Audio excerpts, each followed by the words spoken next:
When was the last time you actually rested? I mean really rested, not zoning out on TikTok for 3 hours and convincing yourself it's me time. Let's be honest, scrolling until your eyeballs go numb? Not rest. Watching 6 episodes back to back and feeling like your brain melted? Still not rest. Lying in bed, mentally composing replies to emails you haven't sent? Also not rest. Today we're diving into something we desperately need, but are usually terrible at, resting like a pro. We exist in a culture that glorifies being busy. If you're not constantly hustling, grinding, or building something, are you even living right? But here's the truth. We're constantly tired, exhausted from work, from people, from pretending we're not exhausted. And the worst part, when the opportunity to rest finally shows up, we have no clue how to take it. We assume rest means doing absolutely nothing. We label it lazy. We worry that if we stop even for a second, we'll lose momentum. Or worse, someone else will get ahead. But rest isn't laziness, it's wisdom. Chapter 1, what we usually do. Here's the go-to game plan when we feel drained. Open Instagram, scroll endlessly, compare, spiral into anxiety,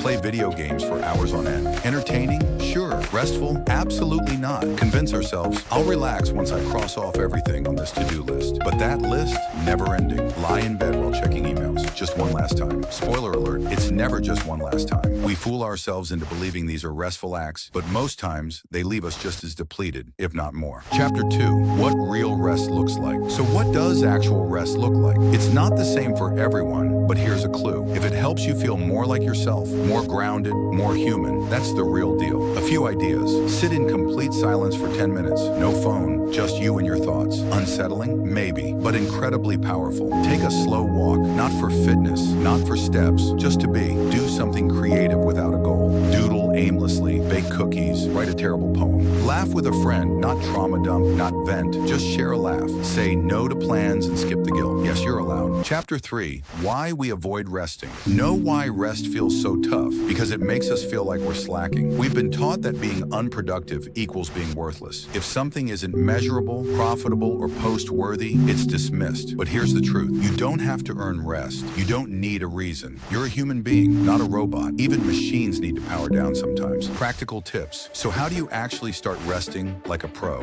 1. Put it on the calendar. Literally schedule it like a meeting. Do nothing at 7 p.m. Done. 2. Guard it. Don't let it get replaced by chores, favors, or quick errands. Treat it like it's important because it is. 3. Try things out. Rest looks different for everyone. Play around and find what genuinely recharges you, mentally, emotionally, and physically. 4. Drop the guilt. Seriously, resting isn't wasting time. It's reclaiming it. You can't pour from an empty cup. You can't give when there's nothing left in the tank. Rest isn't the reward for finishing everything. It's what allows you to keep going. So start resting with intention, without guilt, like a pro. Because you're not lazy, you're human. Even superheroes take naps. If this video resonated with you, hit that like button and subscribe to be part of the community.